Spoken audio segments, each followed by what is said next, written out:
Ѓумбирот од секогаш бил намирница која била во листата на најздрави производи, а сега научно е докажано дека може значително да го подобри имунитетот и тоа во мали количини. Ова на граѓаните им е добро познато, па поради тоа побарувачката на ѓумбирот е доста голема. Бараат го и тоа многу. Зашто најчесто? Па најчесто се што е поднасника, астма, бронхит, црнака, жолчка, бубер, крема, значи тоа е поднасника што е се за ѓумбирот. Користиме како не. За грлото, кашлањето. Ѓумбиро е за грлото и за кашлањето. Користам обавезно. Зашто се е добар? Па за се, за имунитет, за здравје, за се.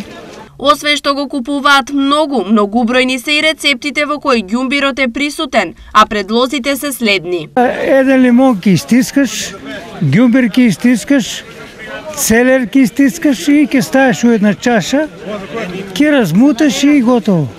Па повеќе го ставам у смути и чај. Ѓумбиро со лимон насабали стискаме и ѓумбир изрендам, убаво го искацаме ѓумбиро и мет една лажица и на гладно се напиеш тоа. Тоа убаво за грлото.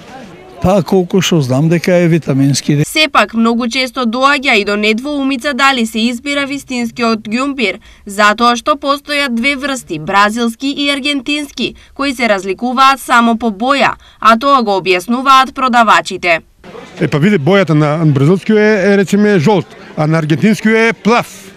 Својствата исти се? Исти својства, само луѓето нешто се плашат од бојата на ѓумбирот, мислат дека е рципан, а не е рципан.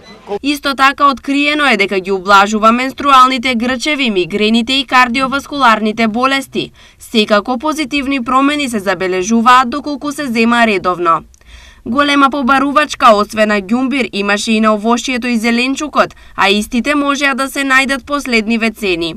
Компир 35, кромитот 70 до 90, морков 30, домат и краставица по 80, лимон 70, банана и мандарина по 80, кива 40 и јагода 120 денари за килограм.